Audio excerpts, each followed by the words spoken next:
fucking simulation, man. It is a simulation. No, it's not. What's that thing I told you? We are not getting into that today. What's that thing I told you the other day? How can you sit in a car that's that small and touch the other door, and in a bus you can't, and it fits in the same lane? Impossible. Simulation. It's not a simulation. It is. We're not living in a fucking video game. You know we're on it. Like this is This is the pod now. Yeah, it's started. Well, I got like that because that video's looking at me, innit? Welcome. Can't Thank really you. see yourselves, but Thank you. Yeah, welcome to the pod. Buzz. Episode 28. is it 28? Yeah, 28. Yeah, we did 27 last time. Let's have a quick cheers first. Cheers. If you can't see, if you're watching this Yeah. on YouTube, we're all drinking Monster. It's a dedication It's, to Mark. It's Melbourne Cup Day, and here we are cheersing Monsters. If anyone knows me, probably see me with a can of Monster. Bit of taurine, bit of guarana, zero sugar. So yeah. There's a big misconception about them, innit? Everyone gives me shit about drinking them. They're like, oh, it's so bad for you. It's like, well... What are you doing the weekend? Yeah.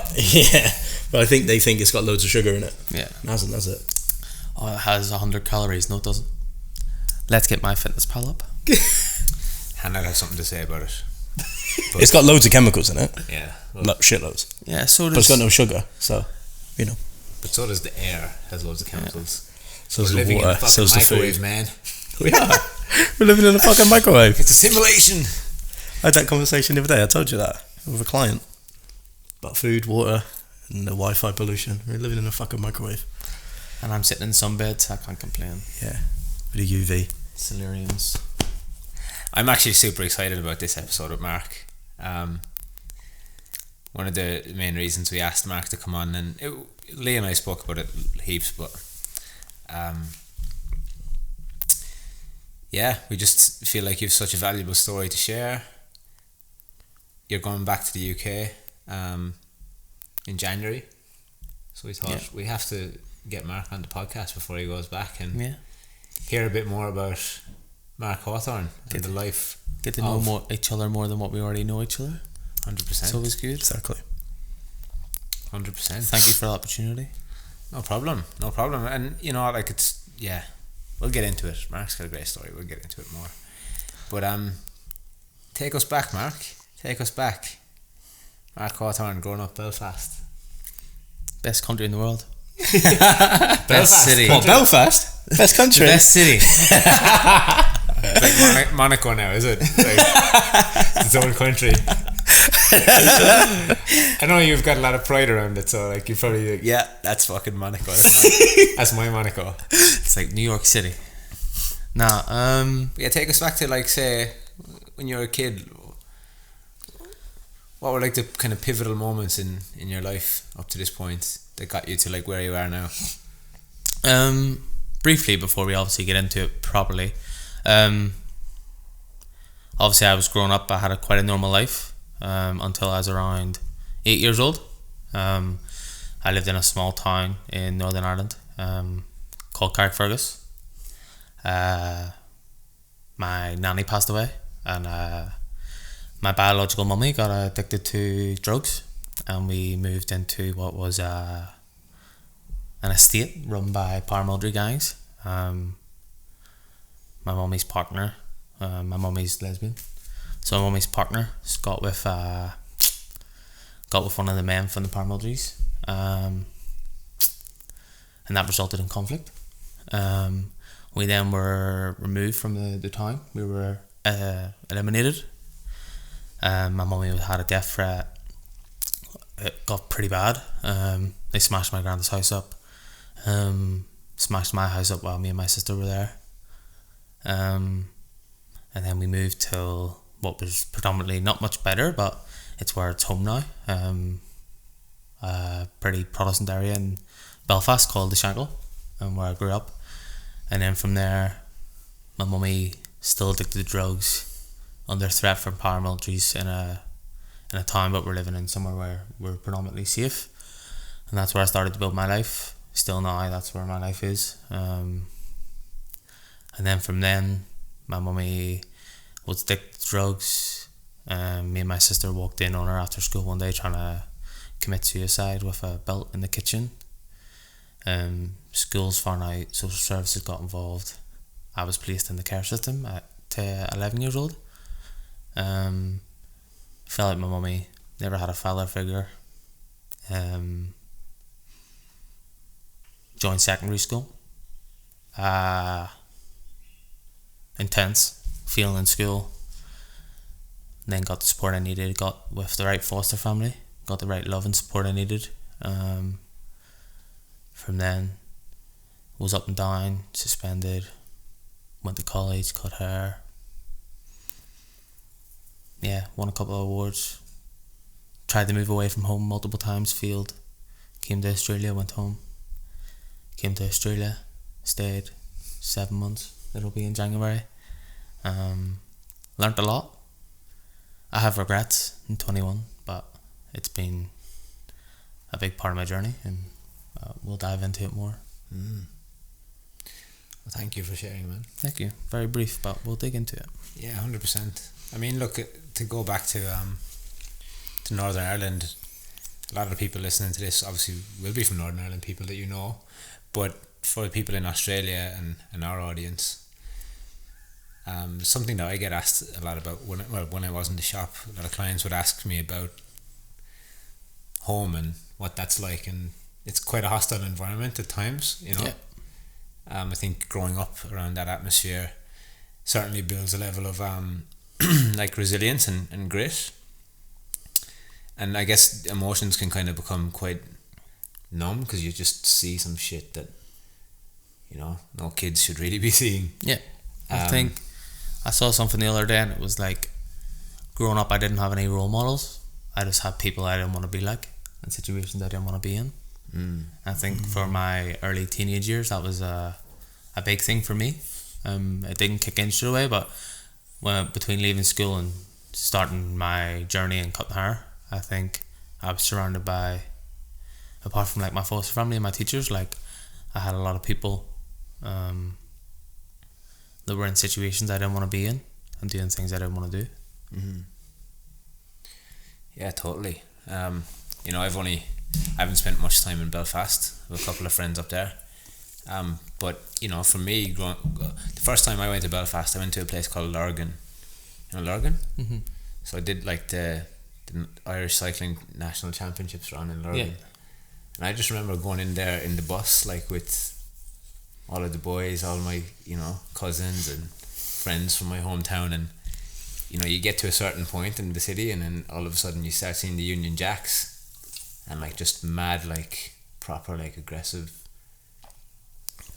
shit, like just, and I didn't know what to make of it at the time, but I guess, you know, nobody here really sees that. Like in Australia, it's not like that. When you try and explain home, they think you're joking. It's like, no, we're fucking serious. you think the western suburbs are serious? You know, you look at Top Boy, right? Like Top Boy is blown up, right? That's like a series that's blown up. But if you recognize on Top Boy that the people who are running the gangs in Top Boy are actually afraid of the IRA, like that's how serious it is. Yeah, and obviously the IRA is what in Belfast is, from my area, is the opposite religion. So yeah, and obviously when I was growing up as a youth worker as well, I left that out of the brief. I was working in so I'm from a predominant loyalist Protestant area, the Shankill, and then I was working in what is a nationalist Republican area, which is obviously like the IRA and that sort of stuff, as people would know, in the Falls Road, and being able to contribute to both sides was something about me, and a lot of people that know me will know that religion isn't something I get caught up in. I have an identity and I identify as it, but like I'm friends with Catholic and Protestants. I have best friends Catholic. Yeah, it's something that we openly kind of joke about, isn't it? Yeah, but I think people, especially in social media, they think when I joke about it with people that it's serious, because I've been asked before, like, does it bother you? But you have to know me to know that I'm joking. Me or you or me and Simon will joke about it a lot, like.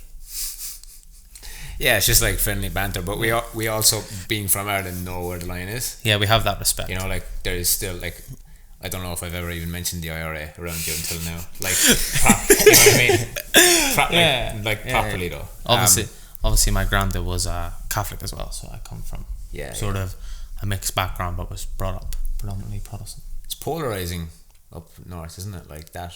Like if you are working and you have to cross the border, you have friends that are Catholic. Like I think it's normal for us in Northern Ireland, but I think especially when I've brought people from down south up or been working with people, when they see the peace gates and they close at a certain time, it's very intimidating. And they're like, what the fuck do you mean that you can't go through this gate past 6 p.m? Yeah, it's life, that's how we grew up. It's mad, isn't it? I can't help but when I was there, I only went on one night out ever in Belfast. I went to Thompson's. Shout out to Thompson's. Thompson's Garage, people. Thompson's sponsoring this podcast. That's actually where I'm going when I go home. I'll send you a couple of videos. Yeah. So I went there, but I couldn't help but feel like tension. I couldn't, maybe it was more of a me thing than anyone else. Like everyone was friendly, but I was like, fuck, I better not. Like there's a part of me as a Republican being in Belfast being like, I better not tell anyone where I'm from, just in case I'm speaking to the wrong person. Yeah, I get asked that a lot. Like, it's not as bad as people make it out to be, and especially for the younger generation, you'll get people that care and people that don't. But I think when I speak to people from Dublin, it goes a lot into, should I speak like this up here? I'm like, what do you mean? You're from Dublin? No, I don't care. People will see me next week, I'll have a poppy on. Do you know what I mean? But that's me. If people won't respect it, people will. That's just it. So interesting for me to hear it, because this just wasn't a thing for me growing up in England. It's quite different. I knew about all that stuff, but you don't realize how intense it actually is. I think what you usually see a lot is English people or something will be like, so you're from Ireland, and I have this joke, and it's straight away off the bat, no matter who it is, I'm like, nah, Northern Ireland. Yeah. Hear that a lot coming from me. I always knew the difference. I understood the difference, but for us, I think England had its other battles. Was the splitting of the church. It's like, you Church of England or you Catholic. That was the football teams. The football teams. And then our biggest worry was those football teams. But really, but it's nowhere near. It was nowhere near as serious as that. Yeah. People didn't really care. I think it hasn't been a big issue for, obviously. The thing that annoys me is people that are my age were born after the Good Friday Agreement, so all we have known is peace. Right. We didn't grow up in the Troubles. We've grew up with the history of the Troubles. Yeah.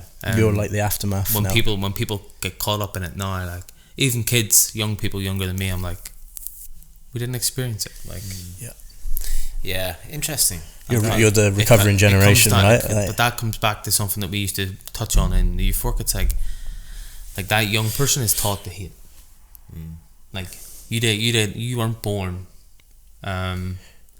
hating the Protestant, or the Protestant wasn't born hating the Catholic. Yeah, you were taught that, Yeah, it's learned behaviour. Yeah, and that's one thing. I've got a lot of compassion around for them young people these days. It's not necessarily their fault. It's the product of their environment, right? What they grow up in, what's going on in their household. Nobody really knows what's going on in anybody else's household until the story is told. But even when the story is told, it's I can never, what you shared about your story just now, I can never experience that. That's your experience. I can never feel what that felt like for you. You can tell people whatever you want, but what we'll get into, but I think I love it that even from a point of view, people always think that they're worse off, where I think growing their point of view, I thought till a certain age I thought people owed me something till I was around 14, 15. Then it was I obviously went to South Africa on a trip, and I was like, you know what, I'm not that bad. What I've experienced isn't that bad, and we just get on with it. And I think that's a lot of where my drive comes from. I think I have a drive to be successful, and I believe I will be successful, but I believe that's where it came from, is my path of what I've experienced and the people I was around. I think you already are successful. I've done a lot for being 21, but nowhere near where I wanted to be for 21, so we'll see what the next few years has in store. 100%. But that's, for somebody in your situation and having experienced what you've experienced, a lot of people would just let that get them down, like defeat them, and use that as like an excuse to not get to where they want to get. So I think people that know me will know that the religion, like we touched on, doesn't matter to me at all. But it was in the newspaper article that you read. I believe you read it. I believe you read it too. They touched on, which was true, that Protestant schoolboys do not as good as Catholic schoolboys in Northern Ireland. And so I had that statistic, and then I had the 15% of care leavers, which I was going to go into. Only 15% of care leavers achieve 5 good grades to get a good job. And obviously I got 8. So growing up, I always felt like a statistic. Always like, oh, you're a Protestant schoolboy, you're in foster care, like you mess about in school, you're always suspended, you're never going to do anything, you know. But now I'm the other side of the world, sitting with you two on the network podcast. I'm doing okay. Yeah, it's mad, isn't it? How, like, breaking people down to a statistic like that, like, and just how intense that is. Like with that history, you're only a generation separated from like that direct history, and it's fucking so prevalent, isn't it? It's mental. Well, it can either do one or two things. It can motivate you and give you the drive, or you accept to be a product of your environment. Or you just sit back and accept that this is just, I'm a victim of my circumstances, and just never amount to anything. There's 2 ways to go with it, and you've obviously chosen way number 1 there. And like, what is it in you? Like, what makes you different from, say, anyone else in that same situation? Because like, even hearing your story, like, it's very inspiring for me, because I'm like, fucking hell. Like, sometimes I get defeated about thinking about some shit that happened to me, and I think about Mark, and I'm like, fucking hell. And here you are saying to me, I don't have anything to share in the podcast. Oh, you're getting me on. It's like, fuck, bro. You inspire me so much. I think, like, obviously I've followed you and Lee for a long time, so. But for me, nothing makes me different to anyone. It's just what I want to be. And the vision I have for myself is what keeps me going. And I've sort of learned, especially since being away from home, how to deal with negativity. But I also felt like, as you know, like I've tried to build a social profile for myself. Obviously I base it around hair, but that leaves you open to a lot of criticism, and leaves you open to a lot of opinions on your life. So I think building that up in when I was Belfast, there was a lot of opinions. You know, a lot of other barbers shared their opinion on it as well. Like, oh, he's trying to be like them boys off Instagram, or who's he think he is? He only cuts hair, or, you know. And obviously only us that are in the industry understand what people like us are trying to achieve. I don't want to be behind the chair doing 6 days a week, 15 trims a day, and 9 years when I'm 30, you know. I don't want to do it. So let's just go back a minute to the youth working stuff. Yeah, we can bounce back before that as well. Yeah, totally. But that goes in my mind there when you say that you want to do more than just your standard stuff. that speaks to me to like purpose, you know, like what is your purpose with it? You know, you want to make a bigger impact, and like somebody in your circumstances, in your situation, to then dream up the idea of, you know what, like, you know, you're somebody who needs help yourself, but then it's like, I'm going to actually give that back to someone else. And like, where did that come from? To be fair, the youth work was something I fell into. Shout out to my foster mommy, Anne. Shout out, Anne. So who you've actually met on FaceTime. Briefly. She seemed lovely.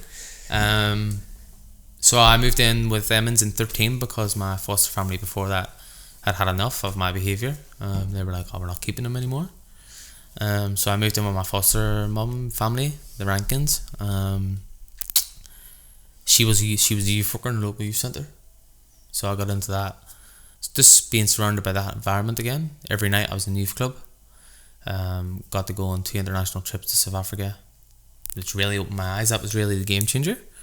And I was just doing bits like volunteering in the youth centre, and And then not many people know unless they follow me on Instagram for a long time, but I got recognised award from Ignition Youth Awards in Belfast for courage and positive change.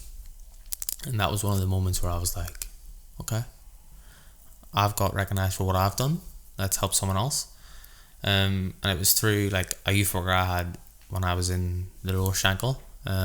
Contacted my foster mommy, was like, do you have anyone that would suit this trip? And I took on the leadership trip to America. 2 weeks with no phone, which at 16 was a bit what do you mean I don't have my phone for 2 weeks, you know? But so I went to America on a leadership program, Friends Forever International. Met my best friend Gary, who is from the Lower Falls, which is obviously Catholic area. Still best friends to this day. But I met the leader of a youth club in the Lower Falls, Stephen, and him and a guy called John, who worked in that centre as well, were like, you would make a good youth worker. I was like, nah. So anyway, the trip went on. I came back, and then a friend of mine, Anthony, now he's my friend, he was like, if you teach me to cut hair, I'll teach you how to be a youth worker, or I'll help you be a youth worker. I never taught him how to cut hair, but he helped me be a youth worker. So win-win for you. Win-win for me, but Win-win. I still have to teach him how to cut hair. But while I'm confident enough to do that, I'll do it. But yeah, so I started to see the impact I would have on people's lives through the youth centre. Started working, trying to share my story in that environment. I was working 9 to 6 every day in the barbers, leaving the barbers, going to the youth club at 7 to 10. On a Friday I was in the youth club to 12, back into the barbers at 8 o'clock on a Saturday, working to 3, back in on a Saturday night to the youth club, doing detached, which is street work. So between like 17 and 20, my life was pretty full on, like cutting hair, youth work, cutting hair, youth work. But it was just like seeing that you had that impact on someone's life. Like even now, like some of the young people still text me and they'd be like, how you getting on? And they're checking on me. And that was never the role. Like, so I tend to check on them now, you know. Yeah, I get that from you. You often check up on me. Yeah, I've rarely met anybody your age or older that is as grateful as you are for different things, as for opportunities. Like, you always make sure to overextend your gratitude, like, which is one of the values that I really love about you. Thank you.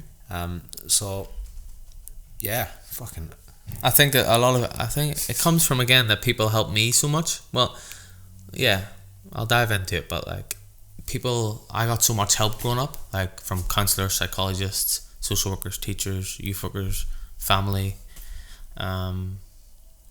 That for me now, like I've spoke about, like my goal is to cut hair, but then help people through cutting hair. Whereas obviously, like whether that's share on stage or just inspire people, I want to be someone that people look up to. Like, That's what I'm trying to piece together here. I'm like thinking about where's the pivotal point in your life, like, because like Owen said, you could have easily gone the other way, and who knows, could have become an addict yourself, right? Like that's that's probably happened to people you know, right? more than I would like to admit. Yeah, there you go. So like it's starting to like make a lot of sense now, because like we've had this chat a few times, haven't we? Like I'll try and take you down the rabbit hole of like why. It's not, I'm not trying to like be a dick about it. It's like I think it really helps to like carve a path for yourself, and it becomes so crystal clear for you. But that's really like amazing to hear that like it happened to you at some point, and now you want to do that as well. Because it's so interesting. Like, yeah, can you remember a point in your life? Like, was there a person or a moment, that changed my life? Yeah, no, that changed the way that you think about, right, I am going to be a driven person. Because you can see you're very driven. Yeah, I think it comes back down to like my foster family and my school. Okay. I think the radio show, like when they did the interview, they hit it on the head. It was like a foster family's love and a school's dedication. Right. Is what like sort of changed me. But like, as you say, I show my gratitude, and I still speak to my teachers to this day. I'm going to go visit them in January, and my foster family I speak to regularly, I still try and give them gratitude, but their attitude to me now is, it was you, like, we just did what we could. Yeah. Like, if you didn't take it on, like, as if I need to appreciate myself more. But no, I don't feel like that. I feel like it's down to what I experienced and just seeing other outcomes, I'll say, like other people's life situations, you know. Yeah, it's beautiful, isn't it? And perspective. Yeah, you've seen different perspectives, right? Like, and sometimes that, like I said to you the other day, you know, travel, that's all it ever needs to be. Sometimes it's just a different perspective, isn't it? You know, you can just take one thing and just add. People just think that, I've saw it a lot in Australia, people think that you're just came from a golden well, and like there's a reason behind everything you do, and that's hard to explain to people, and that's why I enjoy like this chat. Like whoever listens to it more will understand why I want to be one of the best at hair, why I want to be driven, why I want to inspire people, and it all comes down to what I came from. So, yeah, it's helped you so much, right? Like, and also, like, just to touch on something that I feel was important to you before we started the podcast, was that you don't want sympathy. Yeah, I really don't want sympathy. There's, me and Lee always talk about it, right? Like, in education, in everything that we do, in all of our classes, there's such power in storytelling. Storytelling is captivating for people, first and foremost, in an educational sense, but the power of the story is massive. But that's one thing that you did highlight before we started. I don't want sympathy from it. So don't be giving him sympathy now, anyone, alright? Don't be right and giving him sympathy. He doesn't want it. But I'm sure you appreciate it. Yeah, I appreciate it, but like, not many people know that I've shared my story a couple of times now, and it's sort of, I try and spin it a bit different every time to see what works best for me. So it's like a little bit, it's like cutting hair. It's a little bit like trial and error. Yeah. Alright, the radio interview. Yeah. You're in a box there. Like, you can only really say so much in that short space of time. Yeah. So that you don't get your opportunity like you do right now. For example. It was the biggest radio station in Northern Ireland, so I was that's right then. And if none of you know, my accent softens a bit when I'm in the shop. So I went from the shop straight home, went on, was talking like I talk to the Aussies. Wasn't that good? But yeah, like, what? It was good. But then before that, even before the radio interview, like maybe 4 years ago, I might actually still be in school, I shared my story with the Irish president. And that was the first time I'd ever went into it in depth, sharing it.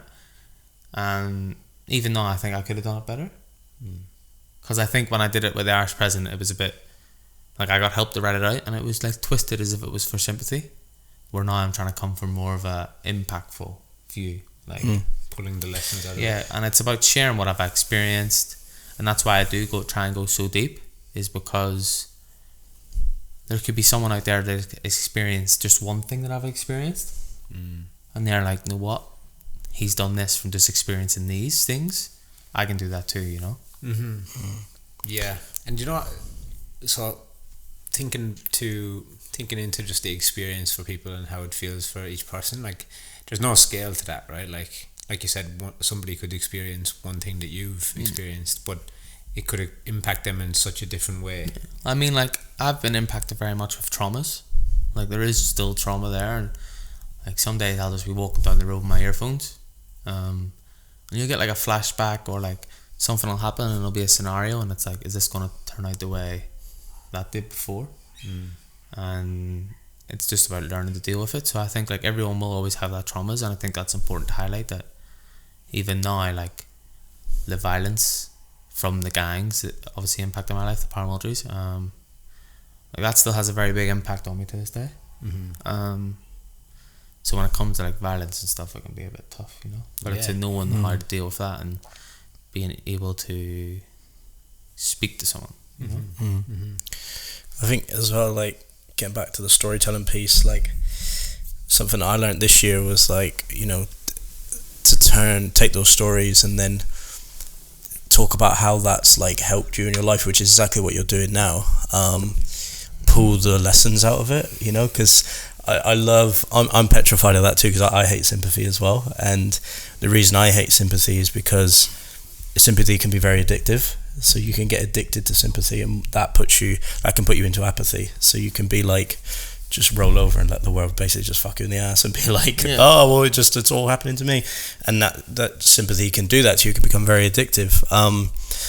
And I just don't want to be that person. Yeah. You know, I'm petrified of being that person. But yeah, something I learned this year as well is like, when you're telling your story, to make it not indulgent, because that's what I'm afraid of as well, is like not letting my story become too indulgent, is to pull the lessons out of it and share the lessons as well. And I think you do it beautifully, and it's so powerful in the storytelling. I think across that stays off the sympathy then. I think obviously today I really want to dive into it, but it really is about just sharing what you've experienced and how you dealt with it, and going a little bit deeper into, like, people see that you were in foster care, or you were suspended in school, or you won this barber award, but they don't see you often see the photo of the iceberg, and it's like the success is at the top. People don't see what's underneath. And carrying the messages with you is so important. And I think something that will really benefit you moving forward in your whole life is, like, remember that it's not your responsibility to help anybody.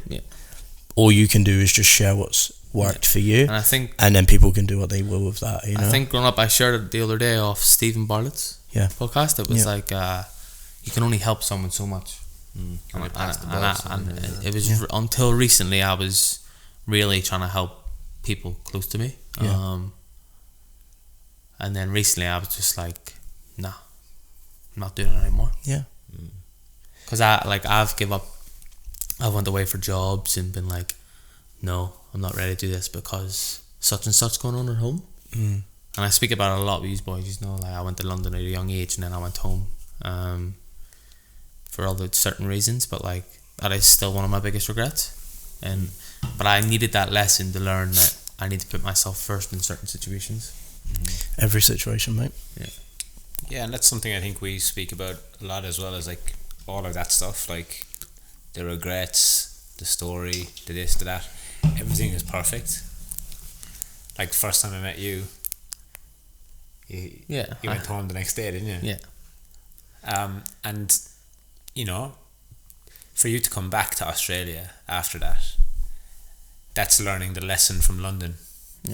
Because you're like, I'm not gonna be in that position again and regret it again, you know. I wanted to obviously be with these boys, but I think people, even that situation though, just before I dive into it, even that situation I was criticised for highly from people at home. Like, not even my family, like, just people in general. You know what it's like, Chinese whispers in a small town, like, oh, they said this or they said that, or why didn't you stay there? It's like, it's got nothing to do with you. It's got nothing to do with you at all. And it goes back to, like, the situation of coming back to Australia. That was a mental challenge for me, you know. People will see it and be like, he's just went back there, but it's like, I came back here because I wanted to challenge myself mentally. And I actually wanted to spend time with you boys. Like, even the first week when I came back, I was struggling. Lee was in the UK, but you were obviously like, let's go for dinner, we'll just par for it. I want to see you and Hannah were like, I want to see you get through it, let's do it. And I think I was open from the start that I wasn't going to stay a long time, but I said when I first came, I was like, October will do. It's November now, baby. But yeah, no, it's January and it'll be 7 months, and I think it's been worth every lesson that I've learned, and I think it's helped change me in a certain way, that I'll be able to look back on and be like, that helped me in this situation. And that day, like, when we did meet before you went back the first time, I guess when we had that conversation, I remember one of the things that came up was like, this can be like a really massive moment of growth for you. And then, but like, when you went back and you made that decision, that was obviously your decision, right? Like, that was perfect, like, as well. Like, to go back and to do that, you needed to do that for you. But yeah, always, like, we just wanted to see what was best for you, you know. I think I think I learned from it that I can't always please everyone. Yeah. Certain people will have your back and certain people won't. Like, certain people see what themselves in the situation, and then others will see how you're looking at it, like different perspective. And that's the thing. I think the right word's like an empathetic view. It's 100%. Like seeing it from someone else's point of view. And then there's the whole, like, you know, without getting into it, like, to the science of it, but then there's having the whole trauma-informed aspect of it, where, like, I saw that as beyond just, oh, Mark's going back to Ireland. It's like, there's Northern Ireland. Oh, don't make me fight you. But you know what I mean? You're Like, fucked. I saw that, like, a big part of that was to do. There was more to it than was on the surface, and I understood. So You did, yeah. I think that's something you'll get from, you know, us. I've practiced it for years. I can't even remember how I learned it. That empathetic view, they call it like the golden rule. So basically the golden rule is like putting yourself in the other person's shoes. I think I read it in a sales book, that how to sell your way through life. They call it the golden rule, and there's a part in sales where you have to put yourself in the other person's shoes and view it from their point of view, and it always clears the air. You go, oh, I get it now. You know, and we just do that in all scenarios. So it was never like, there was never judgment around that, you know. And yeah, like Owen said, coming at it from that like trauma-informed view, understanding how people might make their decisions, it's never just as clear as you think it is. It's never like, oh, they're just going home because for whatever, you know. Yeah, I was. There's so many things that I didn't exactly want to spend $3,500 on a flight home, but no, at the time it felt like the right situation to do. But there was a response going on in your body, or an emotional response that it's so powerful. It's hard to ignore it, you know. I obviously was just disappointed, like, for you, you know, in that moment. Of course I wanted you to stay. I was like, fuck. I was like, Mark, come home, fucking hell. Like, but on reflection, you know, since that time, even my understanding of the nervous system, of trauma, of how all that stuff works, and how that can completely overwhelm you in a moment like that, you know, I didn't know what I know now back then even. But even then I understood, but now I even understand it more. And yeah, it's wild. Like, not a lot of people will be able to explain that, but sometimes you can't control it. That's fight or flight. Like, something just comes up. Yeah. It's fight or flight response. And like, that's like a trauma pattern or a conditioning pattern. Yeah, it's very hard to ignore it. But like, it was incredibly brave of you to come back and face that and come back into the shop. And as soon as you came back, I noticed you didn't even reach out in the beginning. Like, I didn't know you were coming back until like a couple of days before. Yeah, I didn't tell anyone. I didn't even know if I had a job. I know. I'm like, because you didn't reach out to us again for the job. Because I feel like that's one thing with you. You don't expect anything from anyone. No, I don't expect. You're not owed anything like that. Like you were saying about when you were a kid, right? Like, you, up to a certain point, you thought people owed you stuff. Not anymore. Then that's when I reached out. I was like, so what, are you coming back to work with us or what? Like, you know? What's the story? Like, where are you going? Where are you going? I was like, no, you have to come back to work with us, lad. Yeah. We're not done. Yeah. No, we still have a bit of a story to craft here. Yeah. But yeah, interesting, man. Like, yeah, very, like, hats off to you for coming back as well, because there's so much more.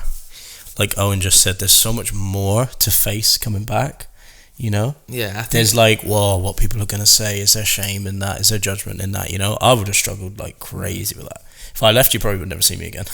You know, because like the judgment piece, like I would have been like, fuck, I can't go back there, they're going to think I'm a fucking dickhead. Like, yeah, you know? I think I did struggle with that at the start, because everyone saw I was in I think the stint was 5 days. So like the Saturday I was out with my friends for leaving.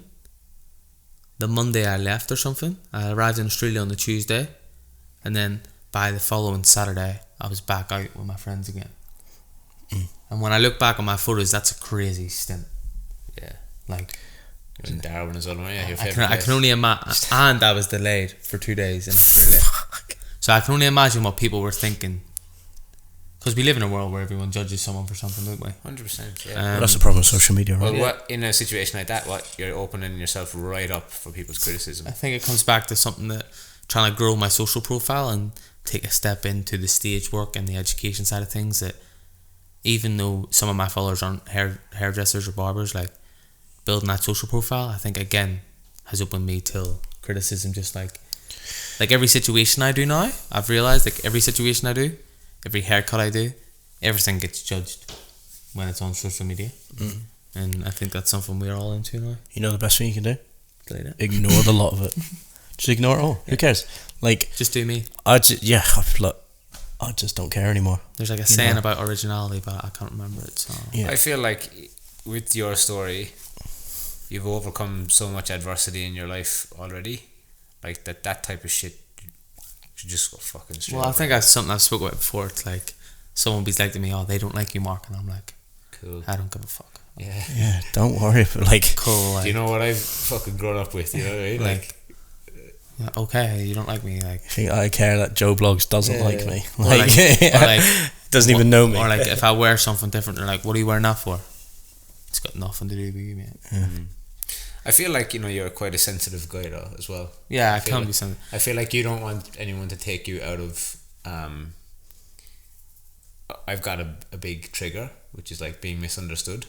I don't think you ever want to be misunderstood either. Yeah. Or like, I felt that in a couple of situations over here where, people might have unfollowed you or whatever. Yeah. Or even like, even when I say something, like I could say something and it could be with my friends at home and I would say it and we would just laugh. Like it's funny, but I say it over here and it can be a little bit offensive to people. And I'm like, fuck, I didn't mean that like that. And then I'll probably apologize for the next 5 days. Yeah. Yeah. Because you're sensitive like that. You care. Yeah. You definitely care. Yeah. But like you care more about like impacting like people's emotions or doing something wrong rather than what people's judgment is of you. Yeah. Would that be an accurate way to sum it up? Yeah. I'm about helping people. Yeah. Definitely. It's like thing in at the what was it? The holistic psychologist. Did you follow that profile on Instagram? It's a really good one to follow. Yeah. So some days it's a bit too much, because it's a bit too accurate. You're like, oh, hit me where it hurts. It's too accurate. Like, it's like way too accurate. But I think we were talking about this a little bit the other day. Like, I relate to you a lot. I think the way that I see you act in terms of emotions, my emotions are so like closed off. They were so closed off for the longest time. But the holistic psychologist explains it in that way. Like, it all comes back to like childhood. Like, was being emotional not a thing, or is it looked down on? I think it's something me and you spoke about a lot. Is like, because I know like I've messaged you a couple of times. Like, what way did I come across? Yeah. And like I see myself as very reserved. Yeah. But other people take that very differently, don't they? And so because when you were a child, I don't know if this is true, but for me, showing too much of that emotion was frowned upon. It was unsafe. So my mind or my brain, my nervous system, experienced it as unsafe to show those emotions. And maybe that was the same for you. I don't know.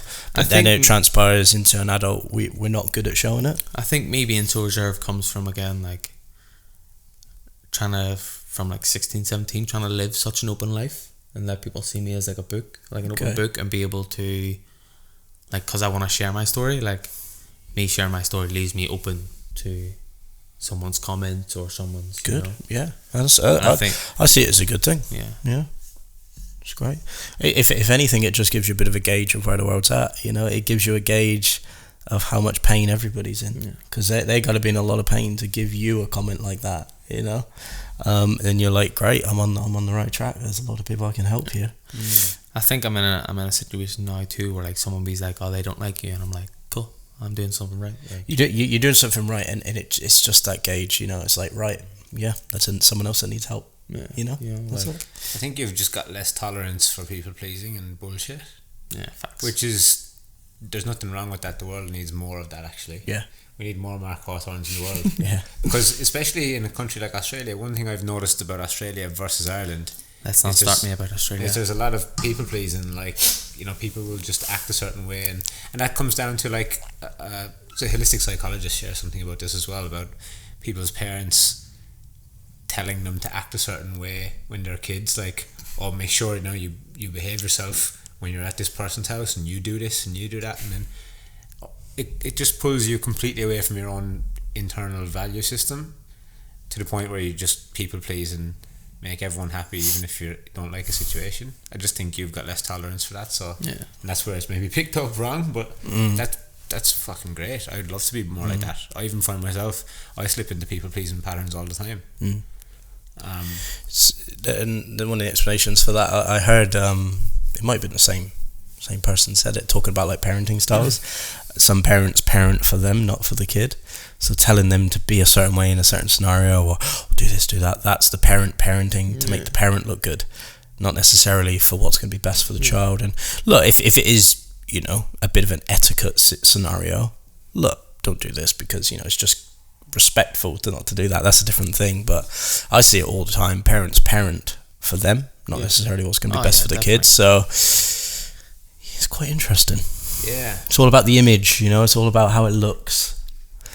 We all look right, is it all, you know? But who's anyone to really judge unless they know the ins and outs of the story, right? Like you said in your story that you didn't really have a strong male father figure in your life. So like, how can anyone judge you then for how you behave in those situations? You never had anything to base it off. Especially when you're working with men all the time. I think we'll go deep enough today that if someone wants to judge me, they're open to it. But if you don't have anything nice to say, just don't say it to me at all. Like, you know, But yeah, I didn't really have a father figure. I had my granddad, but obviously he passed away when I was quite young, and then my foster father took over, who's been a big influence to me since I was around. I was with him since I was like 12, 13. My foster father and my two foster brothers sort of took that reign and were like, what the fuck are you doing? Or like, my foster family's helped me a lot, like in terms of how I present myself, things I take care of, and like I still make mistakes, you know, like I want to make that clear as well. I still make mistakes. I still lift the phone and phone home and be like, I done this, like what the fuck will I do? Or I'm at my friends in Belfast and I do something, I'm like, can you come help me? Or like just stupid situations like that, you know, like everyone makes mistakes. It's good though that you can acknowledge that and pick the phone up and know when you have, you know. I think it comes back to what you said about me is like, I don't people please. I just said how it is sometimes. That comes from my foster mum. Like I phone her and she'll just tell me how it is, and I'm like, yeah, go. That's great. Like we spoke about certain situations before, and she's been like, why are you doing that for? Or she'll just share her opinion. She doesn't care. And that's what I love about her, you know. Like if I'm doing something wrong, she'll just phone me and say why. Like sounds to me though it comes from a place of like love and like good intent.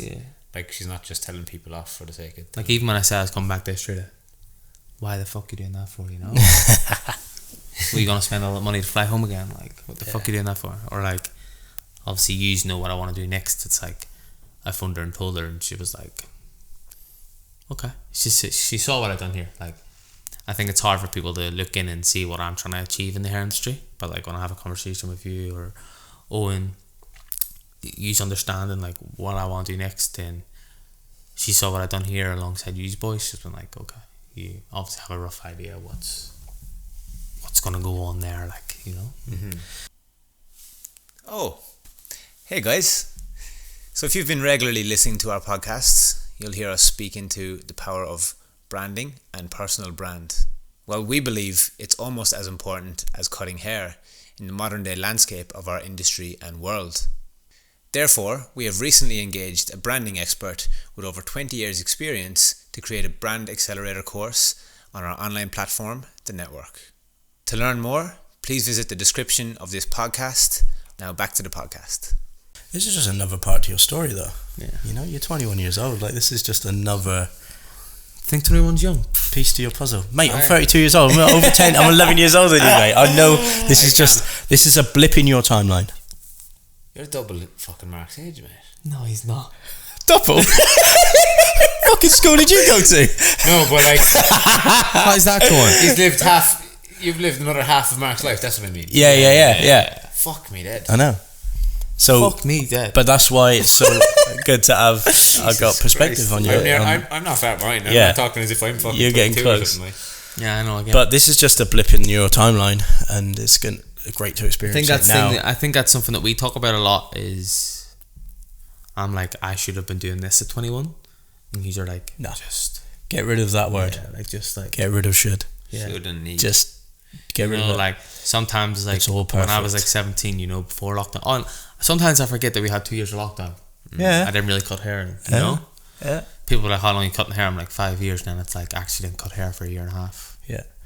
I love the Gary Vee kind of outlook on it. It's like, look, do things with, not in a rush, but like do things with commitment. Like be committed, right? But like also know you have plenty of time. Yeah. You know, commit and be, you know, in a kind of a rush, but also understand that you got loads of time. I think that's something we spoke about was like, people are like, oh, why aren't you staying in Australia for so long? Like, why are you not staying the next 3 years? And I'm like, because long term, my next step, I want to be long term. I Okay. don't see myself in Australia long term, you know? Yep. I think that's what me going back to the UK is like. I see myself in the UK in 9 years or 10 years, you know?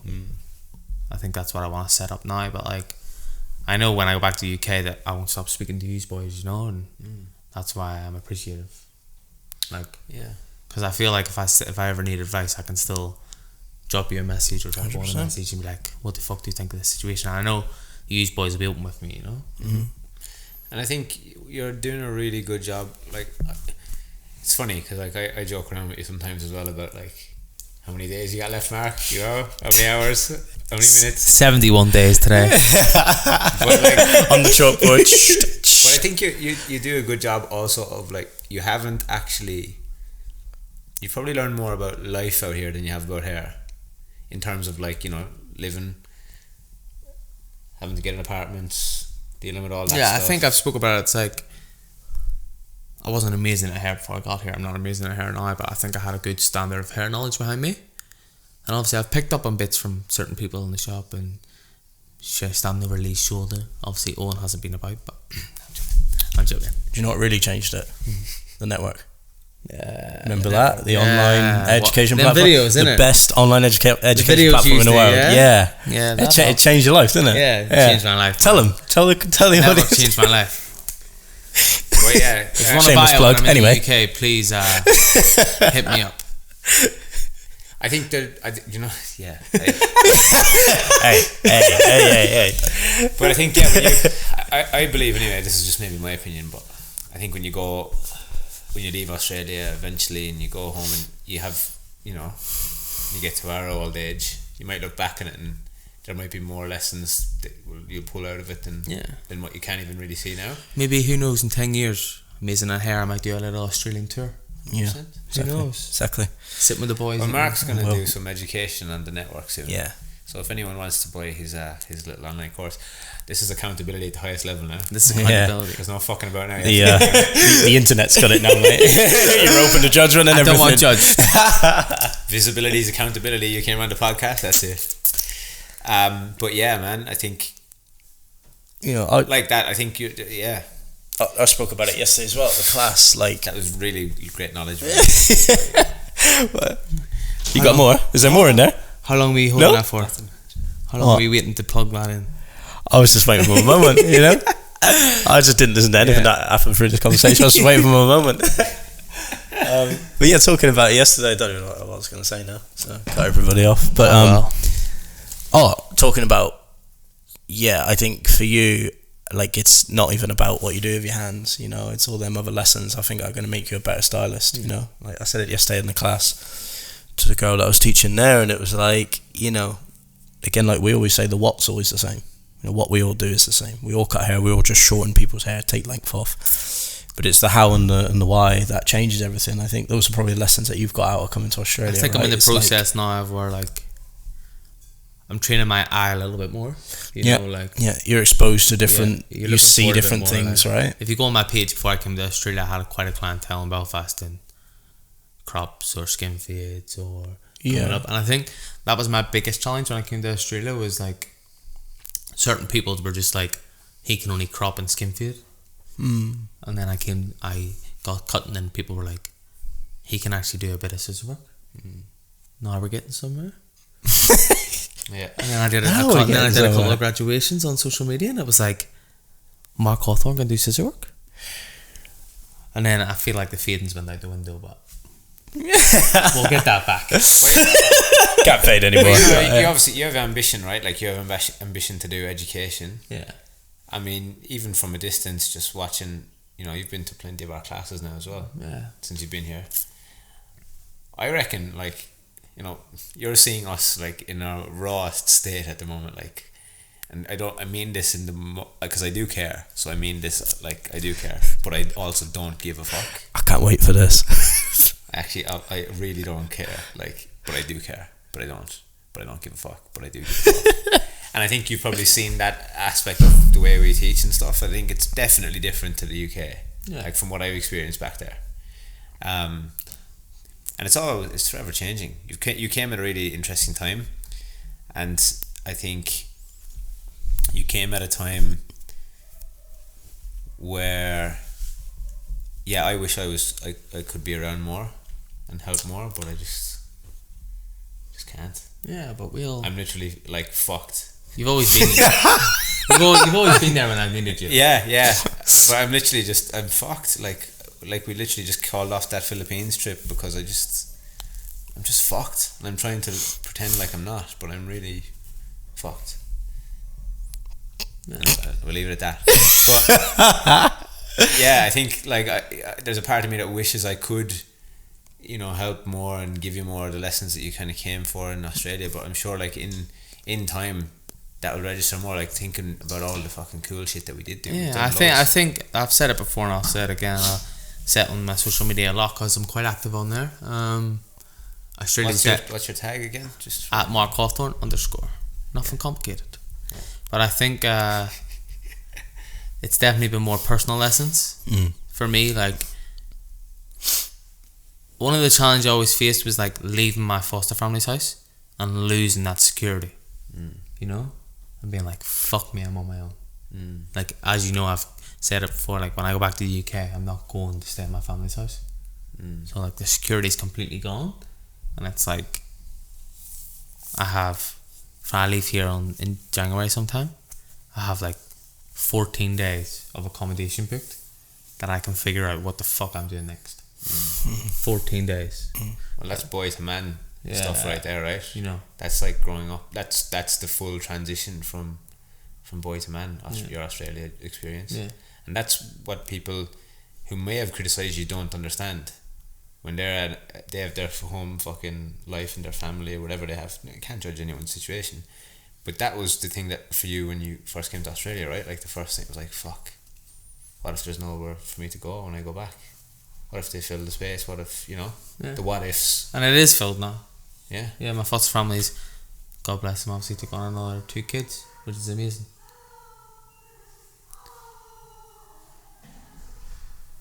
Oi, we're actually doing a podcast. Excuse me. If you wouldn't mind keeping it down out there. But yeah, so they took on 2 more kids. So but you knew the system, so you knew that was going to happen. Yeah, and I'm so happy. Yeah. Like, my biggest fear was obviously not being they're my family now. Was obviously not being a part of that family. Yeah. Like that was my biggest fear. They'll never not be your family now. Like, that's always been my biggest fear, is like losing my foster mum. Yeah. Because no matter what I done, and I made some mistakes growing up, she was always by my side. And that's terrifying because, as humans, we are wired for connection, safety. It's one of our primary needs. We want to feel safe. And growing up in something that I didn't feel like I had a lot of security. It all makes sense. And then gaining security and then losing it was my biggest fear. It all makes sense. But like us as animals, right? We are just another form of animal. If you don't have a connection, you don't have family, you don't have support, that equals death. Like, that is death. In a primal sense, yeah. In a primal sense.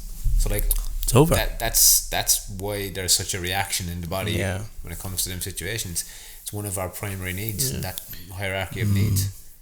I think and then one of the best ways to get it out of your system, because I came to Australia the same age as you. I was 20 when I left. I don't come from the same scenario as you, but it's the same thing. You do lose your security. You leave your security, and you think, fuck, it's a bit terrifying. But one of the best things you can do, I think, is move as far away as possible, and you just train your brain that it's okay. We're not in those primal states anymore, and it doesn't, moving away doesn't mean death. Yeah, You know, definitely. because I've said on podcasts a million times, you know, it's not hard to survive anymore, you know, and people debate me on that, or might want to debate me on that, but what I mean by that is like, look, we're not hunter gathering, you know, there's nothing trying to hunt us, there's nothing gonna eat us, you know, there's clean water, there's food in the shops, you know, and if you really want it, you can probably beg for it, you know, you already get it, shelter. So in those terms, like, you know, we're relatively safe, but yeah, you can't escape that primal pattern stuff. Like, it's in there. The body, like, Body remembers. you can't outthink a feeling. You know that it's okay, but Yeah. the feeling, the primal, you can't outthink that feeling. You can't. Your mindset or your psychology can't get past the biology. It just can't. Yeah. It's impossible. Yeah. Like, and I think that's the main thing to kind of think about in that situation. And for me right now, like, touching on how things are for me currently with that burnout stage, like, I've never once in my Australia experience until the last maybe 6 months, I've never once really feared that I wouldn't be able to support myself or I wouldn't be able to support others. And all of a sudden, you know, you start a business, you have other people that you're responsible for, you have a lot of expectation, you know, I have a lot of expectation on me from a lot of different people. All of a sudden I get burnout, and then all this fear starts creeping in. Like, the last couple of months, I'm like, fucking hell, I'm living over here by myself. I don't have any safety net. Yeah. If anything, I am the fucking safety net for a couple of other people that are close to me, and that's putting me under severe amounts of stress and pressure. So I can't. My psychology knows that it's okay, but my biology, the feeling I have in my body, I just can't get past that. Yeah. I just need to be easy for myself, light. Had an I energy think it all clearing boils down yesterday. to It was great. or what we've experienced in life as well. Like, obviously we haven't touched on much at the minute, but like, growing up, like, it's the key to what way you are when you're older and how you deal with them traumas, you know. So what would be the key things from growing up then? Is there any? For me, Yeah, like, is there anything else there that, like, you know, you said you haven't touched on much, but just think it goes back to like the brief at the start, you know, where I just skipped through a lot of it. Like, I know some of my teachers from the boys' model in Belfast will watch this, so like, they'll know how I behaved in school, and like how, like, just 1 year, like my last year in school, just switched. I only had like years before that, like, suspension after suspension, like suspension. Year 12, I was removed from the school for like 16 weeks or something. Year 12 came in and only had like one incident the whole year, but like, I very much thank my head a year of that year, and we still speak now.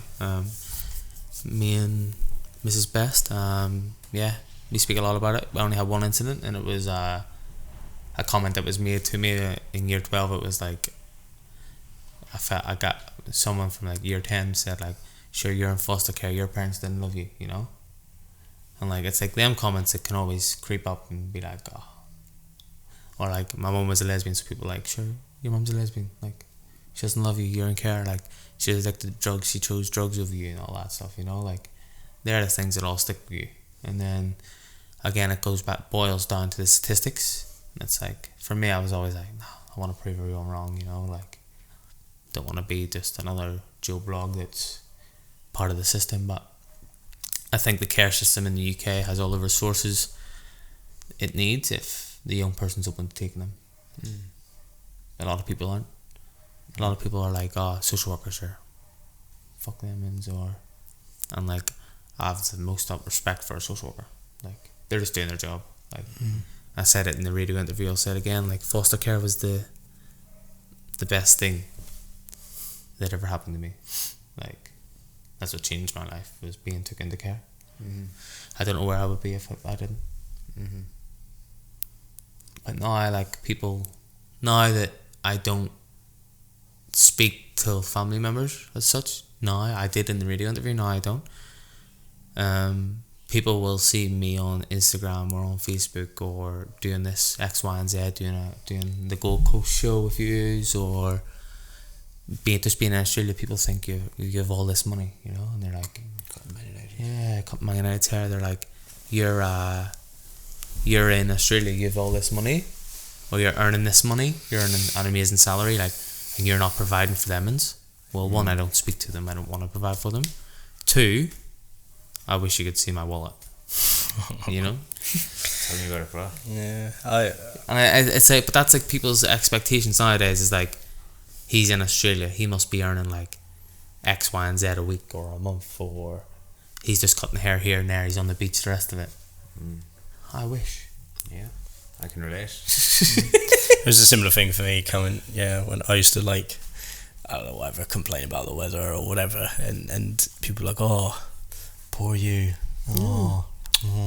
It's like, no, life is still life. No matter where you are in the world, you got to pay the bills. Yeah, you got to buy the food. Or you got to do. Life's still life. It boils down like when I was when I was in Belfast charging £15 a haircut before I moved up to 20. It's like, you charge £15 a haircut. You're doing like 15 haircuts a day, and then it's like, yeah, I only get half that money. You know, like I only get half it. I won't get all that, and then I have to pay tax, a car to pay for, keep. Life's like, I say it to people. A haircut's only a haircut for them though, because that's how they're classifying it in their budget of their life. But they don't take us into account as other human beings. We're just the human vending machine that serves out haircuts. Yeah, facts. So, true. You know what I mean? Like that's and I love that. Yeah. I love that comment. You just cut hair. Just shut up and cut hair. Like, don't post on Instagram. Don't travel to these expedition shows. Just cut hair. Do you know how miserable I would be? Yeah. If I just cut hair. You know, you could add just to anything, people. Yeah. Well, we just technically we just cut hair, but at the same time we don't just cut hair. Yeah, 100%. Yeah, and it's only one component of you, isn't it? You're a well-rounded human being. Outside of that, you know, you just cut hair. It's like, no, I don't just cut hair. There's people who just do insurance, just do accounting, just do. You know, you could flip it back on them. You go, what do you do? I'm a bricklayer. You're just a bricklayer. How does that make you feel? You know, it's like, I'll flip it back on you if you want. You know, and it's like, you can't do that to people. Yeah. And you don't just cut hair. That's just not true. You know, when the price point thing comes up, it's interesting because Lee's brought this one up to me before in the past, and I'll try my best not to butcher it, Lee. But it's like asking somebody back that question. So if you were in my position, if you were a barber, how much would you want to be paid for? So my friend at home, who I used to work with, has a shop, and he texted me the other day, do you think I'm making a bold move up in my prices? And I was like, you need to think of it like this. This is where I have learned a lot of using. It's like, if your customers question it, you need to flip it back on them. It's like, do you never get a pay rise in work? How do you pay your bills? Or like, when they want a haircut at 10 o'clock at night, but they won't pay more, it's like, do you get paid overtime? What's the minimum wage? What's the minimum wage? Like, look at it from a minimum wage standpoint. You know, like if somebody says £15, like over here, right? Like you take £15, you turn it into Australian dollars. $30. Yeah. But then you take half of that. $15. You're back to 50 per 45 minutes. So they want the highest quality 45-minute haircut for less than minimum wage. Half minimum wage. Yeah. And nobody who sits in your chair would accept that money. No. In what they do. So they can fuck off with their just. That's a massive. I've got so many. Or like when I talk about like wanting to educate, and like obviously you know what I want to do. I want to travel the world and be on stage and inspire and all that stuff. And they're like, get on stage and cut hair. I'm like, yeah. That's exactly what I want to do. And I've got so many things that I say to people, little slide digs now, and I've got like loads of ammunition. You know, it's like I would never debate price of anyone ever again. But the thing is, like coming back to the value piece as well. Like when people say, "Oh, it's just a haircut," you know, walk in, "Oh, can I get a haircut?" Yeah, $100, and they go, "Oh, it's only a haircut." Well, if it's only a haircut, why do you value it so much then? Why is it so important to you if it's only a haircut? You don't need to get it. You don't. Done. Yeah, like, you do realise you've just walked in and asked me to do it. I didn't tell you to walk in here. You know, you're asking me. It's not like the grass growing under the ground. Like it's not like a God-given right. It's a privilege. It's not a right. Privilege, and you know, and once you get that through to people's heads, and then they go, well, "Why is it $100?" It's like, because this is the way I make a living. This is the way I live, and I've got too many of them. No, but then they're concerned about themselves in that situation. Yeah, and then you got to. I come at it with compassion now. I flip it then, and I think, right, put myself in their shoes. They've got a budget. Yeah. You know, they don't understand our industry. Yeah. I get it, and so like I always say to you, in every moment we have a responsibility, right? But then it comes back to when they want their barber to be well presented, fresh haircut, fresh clothes, fresh shoes.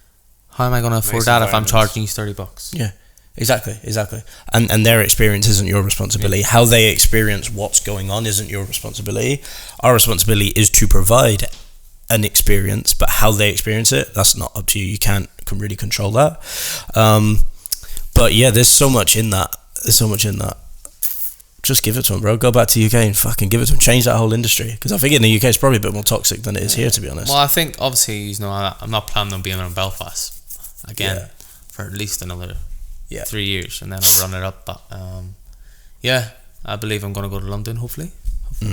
It's on the podcast now, so needs to happen. But You put it out to the ether. yeah, If anyone's listening in London, if I have it, my biggest dream is obviously my biggest dream since I was, even before Australia, was to live in London, and now I feel I'm capable of it, mentally capable, and feel like my skill set is at a decent range where I can grow in London. Yeah, hopefully be in London in 2020. What year? 2023. 2023. I think one of the important things to think about, you know, your unique selling point now is, like, I think it's the personal stuff that's going to carry you the longest way, because at a point it's like that conscious competency to unconscious competency, right? Like, you're going to get to a point, and take it from me and Owen, where haircutting, you don't even need to think about it anymore. Then what? Because you know, I hear that narrative from you a lot right now. You want to get this good, you kind of, to me, you're on that ladder of growing, but you're going to get there sooner rather than later. Like, next year you might get there, year after, and you'll be like, I'll give this fucking my eyes shut now. Then what? You know, then you just join the rest of the pool of all the other good barbers. And then that's when you have to bring your there you go, personality into it, and your brand, and your and that's what I think is going to carry you the furthest, is your personal elements. And that's why I say, like, this Australia stint is just a blip on your timeline, but it's going to make a part of your brand and your story and the personal value you can bring. And even when I do forward. I've learned a lot about, like, we spoke about the taxi up, like, when I get my own team, how I can manage that, you know. Oh, mate. I've learned a lot about it. And how many times have I said to you, take all the lessons, you know, just look at all the scenarios, take all the lessons. Yeah, and I think that's another thing. People DM me and they be like, oh, like, how are you enjoying having all the different ranges of hair? And I'm like, I just cut the hair, like, hair's hair. Another thing is, like, people at Keem, and people had a big a thing, like, I've touched on it earlier, he can do straight crops. But I was talking to Simon the other day, and I was just like, bro, hair's just hair. Like, I just need I'm just building that sort of process, and then I'll just look at hair as just hair, as I do now. Where a lot of people put themselves in, like, they're just long hair, or they're just short hair, or afro hair, or Asian hair. They just want that one subject. Where for me, it's very much about, I want to be an all-rounder. I want the brand I have when I'm older, or the brand I'm a part of, to be able to do anything. And I think that's just, like, in me as well, it's an expectation of myself. Because we've touched on anxiety before, and I never thought I had anxiety.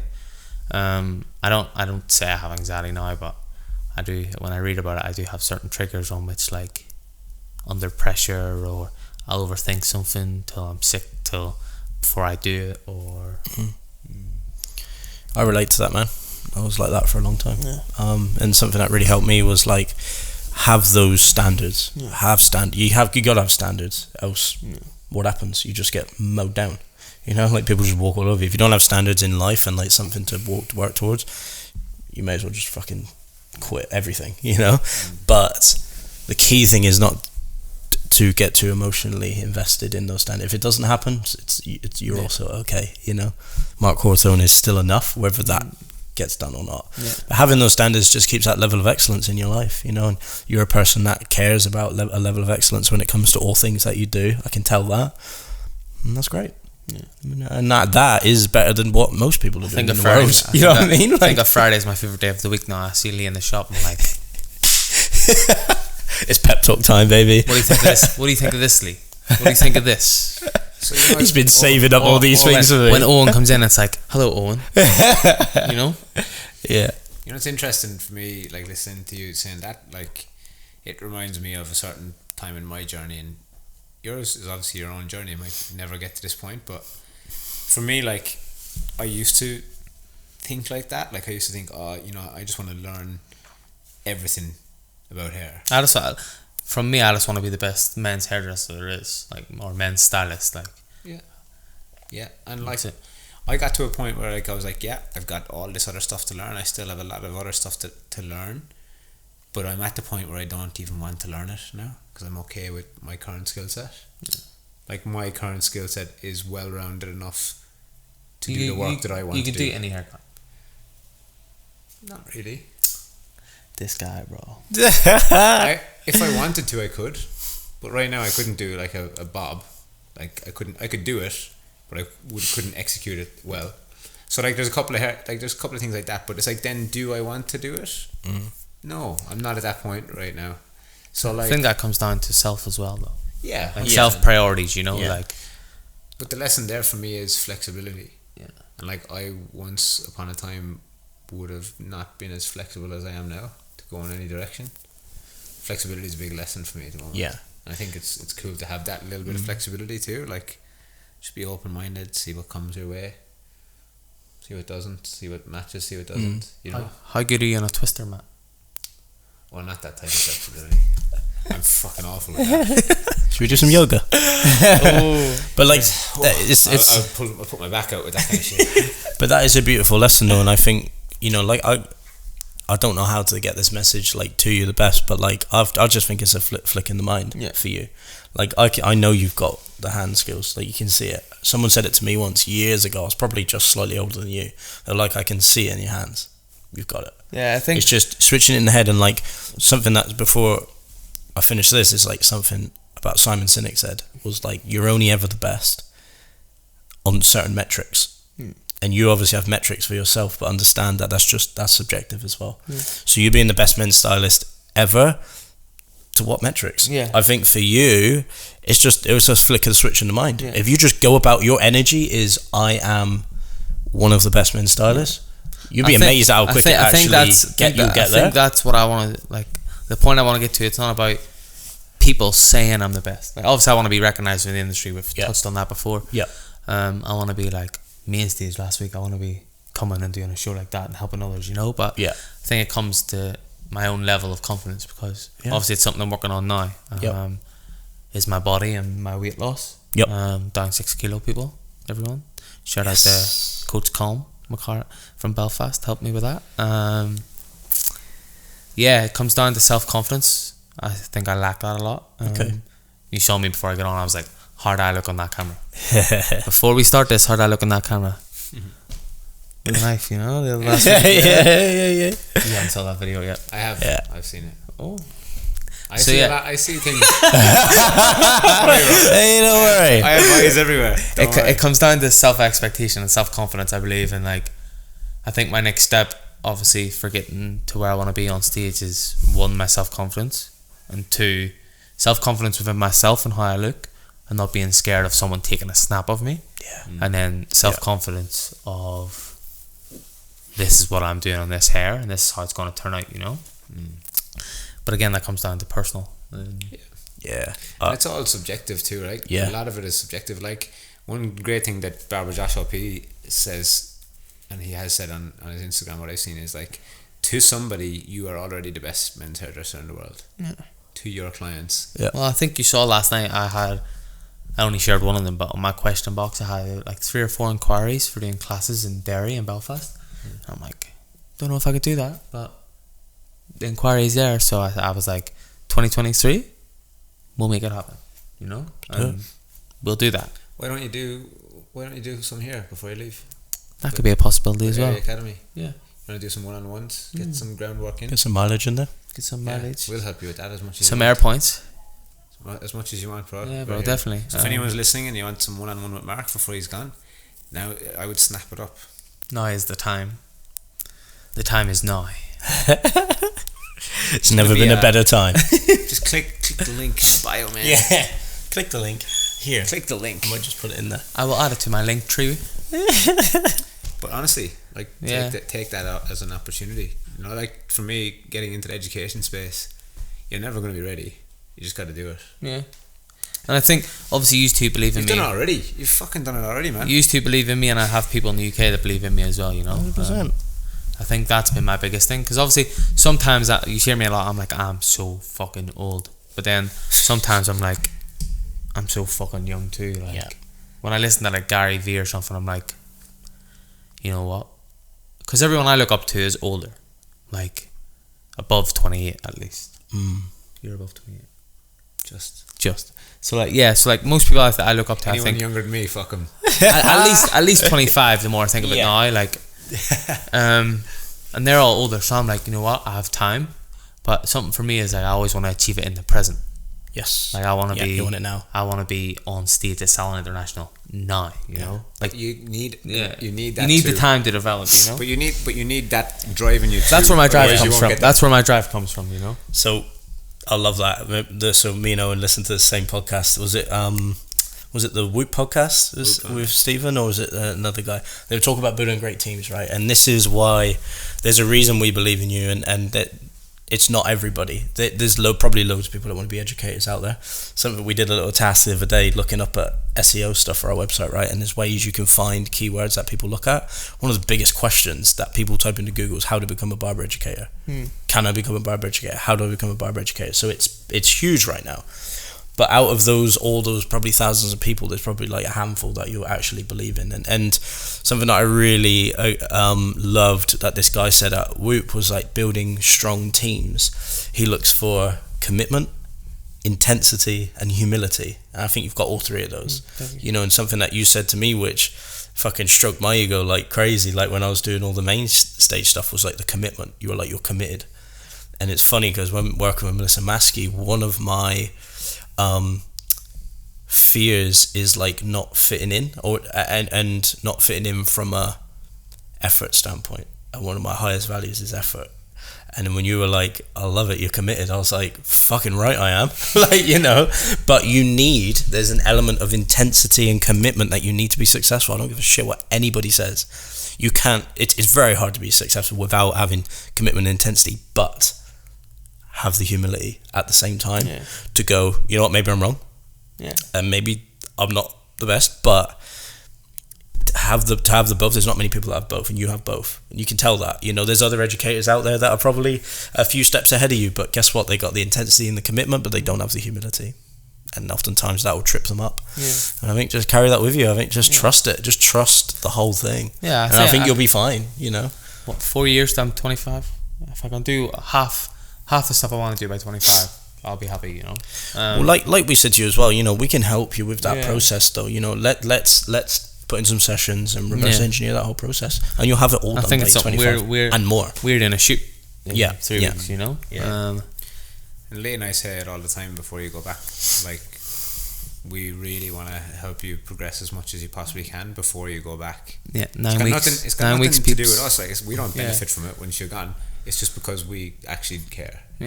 So, but I think now that, like, especially us three are on like more, it's not even a professional level, and like more on a friendship level now, you know. And like I speak a lot to you two about more than just work now. And that's the sort of friendship we've built, you know. But that's because we realise that we're more than just barbers. We're not just barbers, we're humans, and we crave connection. We're built for human connection, and we're starved of it. You know, Johan Hari talks about it all the time. We are starved of meaningful human connection, and it's hard to find. And when you find it, it's like, great, hold on to it, nurture the shit out of it. You know, because even like you said the other day, it's like, I don't know who we were talking to, but even when you go home, it's not the end. You know, friends for life. Like, you've made a friend for life, or a connection for life, right? Like it's it's fine. I said it in the shop the other day. I was like, it's not going to be the last time I see Lee. No. And it's not going to be the last time I see Owen. You know? And that's one of the beautiful things about the internet, is like you can keep those connections now. You know, and that's great. Yeah, it is truly amazing. But yeah, it's been a journey for sure, and obviously something I want to touch on just while we're here is like the things I did go through. Like, if you do go through something like that and you want to talk to me about it, drop me a message, you know. Whether it's from when I was younger, going through the paramilitary, sort of intimidating my family, or my mummy trying to commit suicide, school behaviours, which I'm going to go visit my school in January.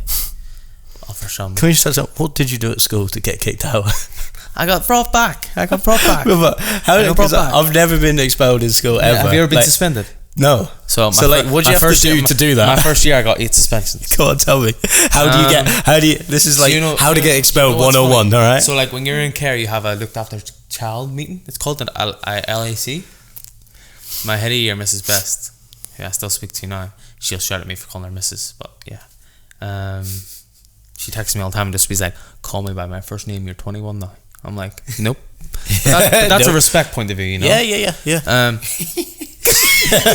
She just walked into Step one, respect. All right.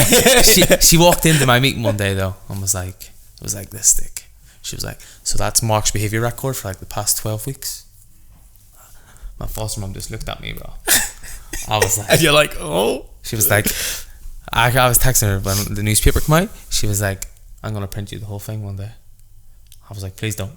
But it ranged from all sorts to like fighting, till swearing, till physical attack on a teacher, which wasn't actually physical attack. I pushed past the teacher. Gets put down as physical attack, you know. Kicking the bin at a teacher. I don't know, all sorts of shit, bro. Yeah. But that's like, you know, considering the circumstances, to me that seems pretty normal. Yeah, but it's one thing my teachers always said about me, and even now it's like, I don't know if it's true or not, but like a situation would happen, I leave the situation, and then I'll come back, and I'll come back like smiling, and then I would be like, "I'm sorry about that." And like my teacher said to me now, like, even like the only thing that got you through your 5 years in the school was your charm of like being able to come back and apologise. And yeah, you're a very likeable person, you know. They said it's hard not to like you. Like you have to do like I would say to a teacher, I would be like, "Fuck you," and then they would be like, "Get out of the class," and I'm like, "Yeah, cool." Then I'll come back 5 minutes and be like, "I'm sorry." I'm like, you know, like there's the intensity and the humility again. Yeah, do you know what I mean? Well, there you go, right? Yeah. Like, you're clearly passionate and intense and committed to all the things that you do, but then you have that level of humility. I think that's going to carry you. I think that was one of the main things as well, was the school's commitment to me was unmatched till I feel anyone else. And it's something I speak about a lot with them, is like it comes down to the reason of why. So like a behaviour, there's a why behind it, and it's something we touched on in the youth work as well. Is like, if someone comes in messing about, there's a reason why. Like there's always a why behind it. It's about looking at the why and trying to relate to the person, which is obviously what I wanted to do here, is let others relate to me, and take my story and let it help them a bit more, you know. It's interesting, isn't it? I look at like, do you think you're a lot calmer now than when you were a kid, or were you always quite calm and then you just had these like outbursts? So like I would always be calm, but like I just have a switch, and sometimes my temper can be short and sometimes it can be a bit longer. Like and I think that's what I've struggled with the most growing up, was like, even still now, like sometimes I can just snap and it's like, fuck off and leave me alone, you know. Yeah And I wouldn't push it too far now.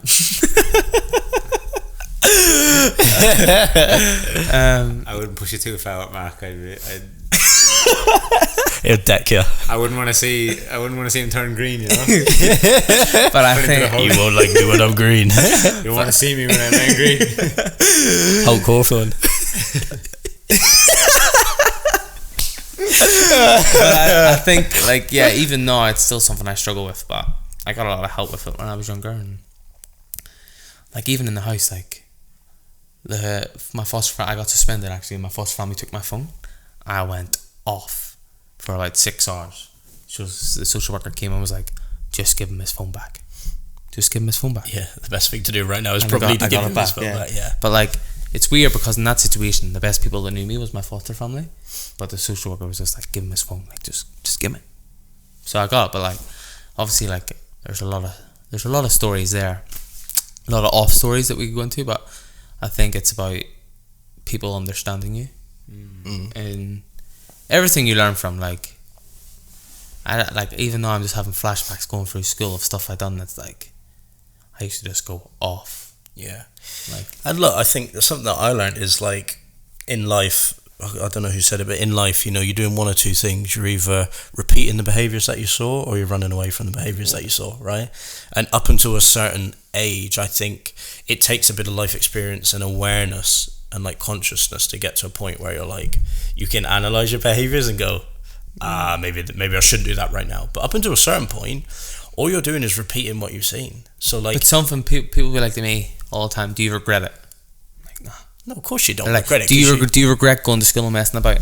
And this is a joke me and my friends used to have, because like I used to get stuff in school. I used to be like sent on a trip. So it was like this Queen's University trip, which is a university in Belfast, and I got chose for it. And this was like year 11. I literally just returned from being out of school for 16 weeks. And it was like, Mark Hawthorne's going on that trip. I went out to like, I had a core friend group. We're all like, it's my core friend group now in school, and we were like, I went out to them at break, and it was me and one of my friends. And my other friend just turned around and was like, how the fuck are you going on that trip? You're like, don't you worry. And I was like, I don't know. But like, for some reason I got like, this is the thing with the teachers understood me, you know, and they were like, they still believed in me and gave me opportunities. And I think that was the big thing when we talk about the turnaround. Or earlier you asked what was like the situation or the turnaround of it. I think it was my teachers, like the turnaround for my teachers, the belief in me. And it was like, because in year 12, like, some teachers, which is the final year in Belfast, about your GCSEs, and then you go on to A levels, but you have a choice.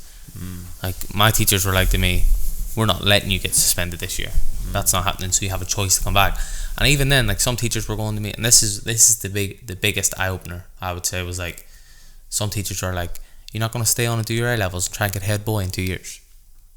And I was like, I've just interrogated this school for 5 years, and you're saying to me, do you want to stay on and try and be head boy?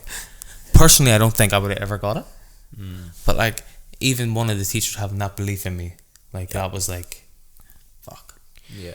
And there's something special there. Yeah, but that's what kids need, and I think that should be a responsibility for the schools, is a commitment to empowering kids as much as possible. Not all teachers believed in me. No. Like, there's teachers that I remember, I don't even know if they're still in the school now, but they would have been like, you're not going to be anything, Mark. You're just going to be a bum, or you're going to be in the brew. And I'm like, but that was them projecting their fears on you, because that was their conditioning. But then my first year in college, which I didn't stay on the school, I went to college, there was a photo of me with a banner, like, on the Belfast Met, and it was a bit cliche. It was like, because I won level 2 barber of the year or something, and it was like, make your mark, and it was a photo of me and my boss. Cool. And it was like up in like an event, and the school was there, and I was like, look at me now, you know. And it's like, comes back to the podcast I watched you the other day, and I screen recorded it, sent you, and I was like, that's the most Owen McCarthy thing I've ever saw. It's like, yeah, but you're not going to be able to do it. Okay, watch me do it then, you know. And it's like, that's what I wonder, where do you get that from? Because I have the same thing, you know, and talk about this all the time. It's like, someone else could say, because I learned this from a previous experience in a relationship, right? Like, I need something that I didn't do is like incentivize or encourage the other person in the right way, because I didn't understand it.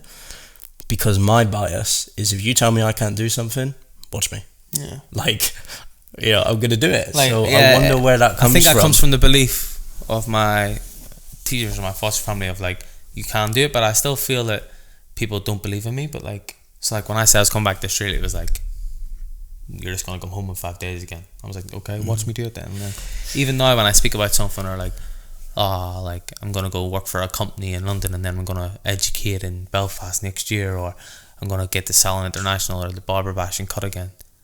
No, you can't do that. You're from this area in Belfast. I'm like, okay, cool. Like, let's do it. Watch me do it then, you know? And that's a really good mindset. Like, I think that's something to lean into. I've learned to lean into it as I've gotten older. Have the awareness around it when it's becoming toxic. But I believe for people like us, that's our superpower.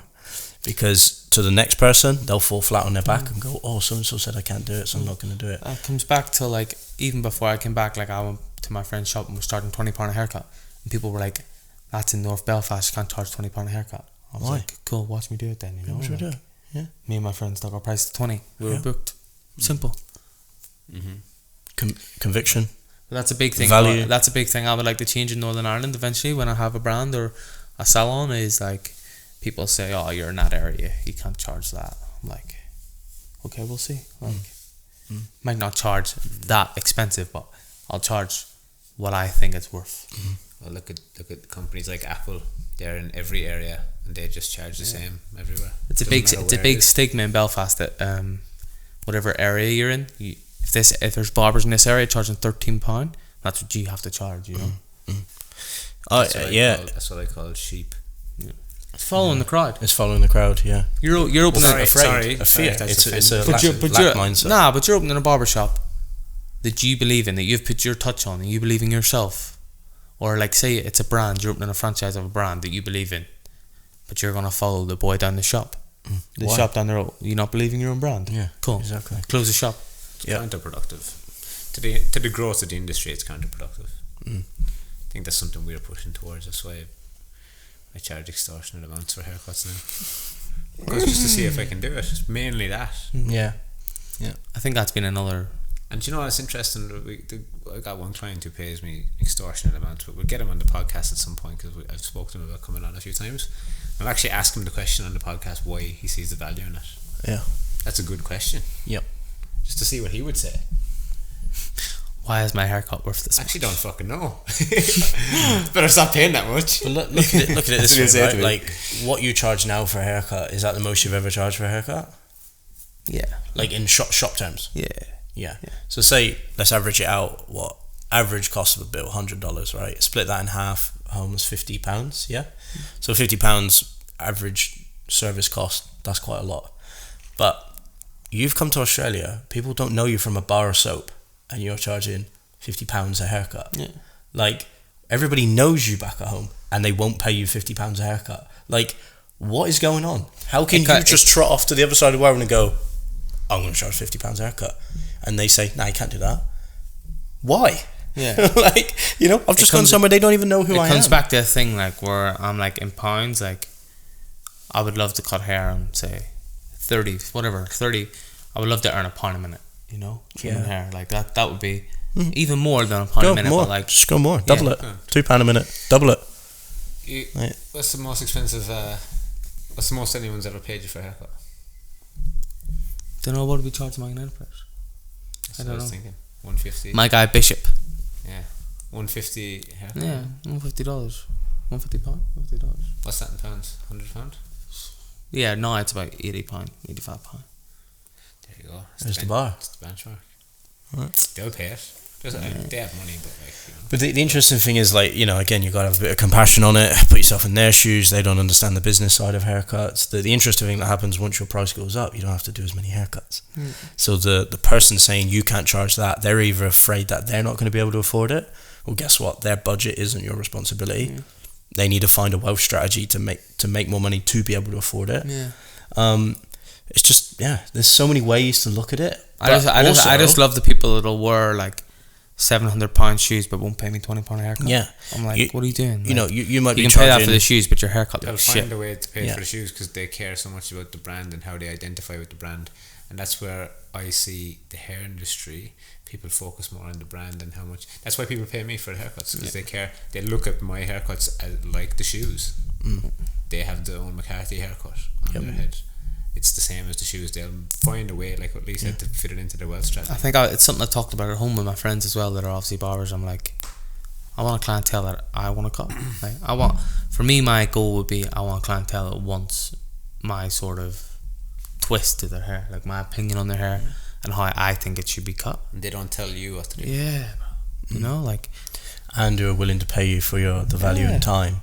You know, my other argument is like, you know, people complain, oh, you can't charge that. Oh, I don't want to charge that. It's like, I don't want to hang around broke people. I'd be happy to. You know, I don't want to hang around lack mindset broke people. Sorry. Yeah, don't come here then. Okay. But I also have like an expectation of life that if I ever have kids, that I'll be able to provide for them too, you know? And so many factors. You know, and like we said earlier, you know, you can spin it back on them and say, well, how much would you like it to be then? If you were a barber, how much would you like to charge? It takes a real asshole to say $20 an hour. £10. Because you're like, well, I'm eating beans on toast then for my whole life, you know? Because I remember the first... Just to make sure you look... Just to make sure you look good. I remember the shop I worked in when I was young. I brushed the floor for £10 a week. I used to go in after school, and there's a funny story of that, but I'll get to that in a minute. And it was like £10 a haircut, and they were giving their boss 50%. And I was like, £5 a haircut? It's fucking mental. Like £5, you're walking away with five. If I do 10 haircuts, I get £50. Fuck off. I used to charge originally £11 a haircut, Yeah. That was it. Or originally, it was less when I was an apprentice. So going back to the school story, like I used to just show up at the shop on like a Thursday afternoon to brush the floor. Didn't know how to cut hair, so I was just brushing the floor. And they used to be like, "Are you off school today?" And I'm like, yeah, school's shut. And then this was happening weeks and weeks and weeks in a row, yeah. And then my foster mom's son-in-law came in with her grandson and was like, "Is Mark off school today?" He was like, "No, he's suspended again." And they were like, "Mark's suspended," because they didn't see that side of me in the shop, you know. It was as if I was two different people, and they were like, "There's no way Mark's suspended again. Mark doesn't get suspended in school." And I was like, if only you knew, type thing. Yeah. But yeah, I think, especially looking back now, it's been a lot of lessons, a lot of traumas, but it's learning how to deal with it, not becoming an environment of it, you know, a product of the environment. Sorry. It's something I speak about with my friends a lot, you know, like my friends are older than me and they're just like cruising through life, you know, they live for the weekend and I try to help them as much as possible. Again, that's tough, you know. They're like, I can't do it, like I'm on minimum wage, or like I just live in my parents' house, but like I still respect that, because all my friends, one thing about them, they all get up and go to work, you know. But I just don't feel like living for the weekend's the right attitude to have. No. I think no matter which way you look at it, you know, you or them, you're both a product of your environment. But you know, it's learning how to use it as a superpower, you know, and that's. I think that's what you're doing. If you look at the areas that I come from, like there's a lot of unemployment stuff, but again, it's a product of your environment about what road you choose to go down, and I think that's the biggest factor. Is just about your drive and how much you want to achieve something, you know. And I want to be that person that has the men's hair salon in Belfast or in the UK that looks good and does good haircuts and get to teach people and give back. But apart from also that, on the side, I want to give back to kids as well, young people. I want to mentor kids in care, and you know. So, Nick, the future's interesting, but it's just about the decisions I make. Obviously, my next decision is to go to London, and hopefully work with some barbers there. Hopefully, that can be a long-term commitment. So, yeah, it will be, bro. It will be. Any last words, Mark? You have anything else you want to get out while we're here? I think that's been a really, really insightful conversation. It's been great. But tons of value in there.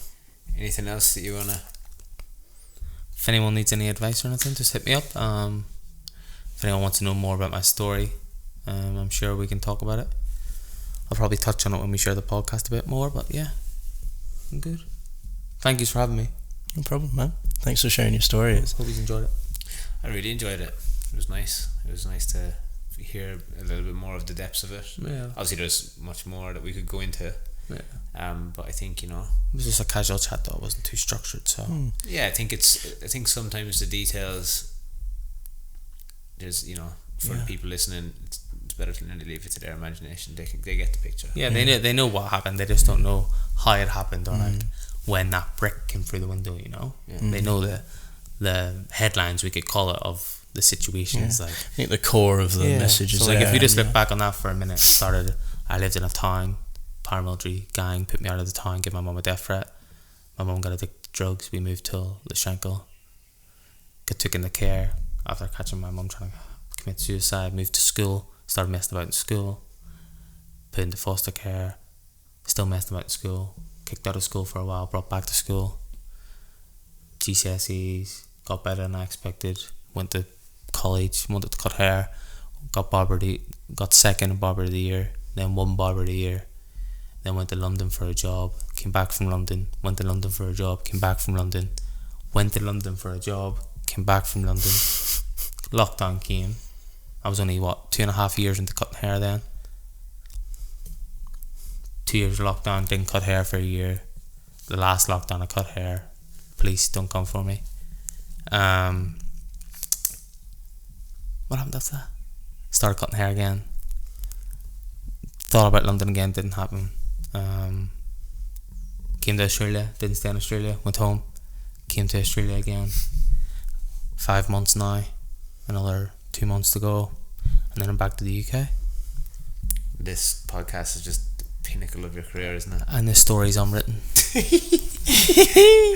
The story continues though, you know, for all three of us. But look at what's happened, and it's so much more to come. Yeah, you know, it's great. That's why this is just a little blip in your I timeline, think mate. that last bit there is key, because that's the best overview I could give, and then maybe we'll make that a clip. But yeah, You know, it's interesting. What you're 21. Statistically, depending on what they do with health, but the way you look after yourself, you know, if you continue to look after yourself, you've literally got 4 times what you've lived so far to live. you know, I spoke about this the other day. I don't know who was in the shop. I said the trauma I've experienced by 21. I don't know if I want to live to 42. Do you know what I mean? Like, imagine living think about the traumas you've been through. Yeah, think about 21. 42 is double that. Fuck living that again. Do you know what I mean? It doesn't mean it's going to happen again, bro. No, it doesn't. Like I heard the other day, I don't know if happiness. it'll get worse than that for you, to be honest. I think that's pretty. Yeah. I think you probably. I think it gets better for you from here. I think. Listen, people will always not like me and fucking fuck that, but like, you just got to do you in life. I think that would be a big bit of advice I would give. People don't like you, fuck them. Something that I'm trying to really lean into right now is like, someone said it on a podcast, you know, I think it's between the age of like 25 to like 45 or something like that, that they can be turbulent years, because you know you are almost a product of what's happened to you before that. So yeah, maybe there are some tougher years to come in terms of like mentality, but happiness waits. And I that's think what it this guy comes back said. to people believing in you, you know. I had a chat with Dino from Paradigm in London. Yeah. He was like, listen, it just comes down to someone believing in you, and certain people believe in you and certain people don't, but then it's about proving the people wrong, you know. And choose wisely. yeah, it's proving it right mentality. to yourself. It's not proving other people wrong. It's proving it right to yourself. Yeah, it seems. Yeah, that's what I mean. Yeah, Do you know what I mean? yeah, that's it. That's a big shift of words there, but it just means the same thing. Yeah, Because fuck them, yeah, but it's just proving it. yeah. Right to you. Because it was a chat with Dino. I was like, I'm not that good at cutting hair, and he was like, but I'm telling you, you're good at cutting hair. So what are you trying to do? And I was like, I don't know. But like, having that belief in someone, that's someone having a belief in you, can change anything, and that's why I want to impact others' lives, you know. Once I've experienced what I want to experience and what I need to do, then I want to give people that opportunity, and then eventually, once I've done my dreams of being on stage, it's like I want to stand back and see someone I've trained on stage, you know. And that's the sort of thing I want for my sort of brand or whatever I lean into as I get older. Is like, I'll do it, but then I want people that have came through me or with me to do it as well, you know. I don't want the opportunities just to be for me. Yeah, well, we believe in you. Thanks, boys. You got this, mate. We're looking forward to following the journey and staying in touch, and I'm sure we'll be forever in each other's lives. Oh, most definitely. And if anyone wants to link up when I'm back in the UK, there's 9 weeks. Please drop me a DM. Thanks. Thank you, Mark. Thank you, bro. Thanks, Mark. Thank you, Lee. Thank you, Owen. Legend. Thank you, bro. Appreciate it. Legends.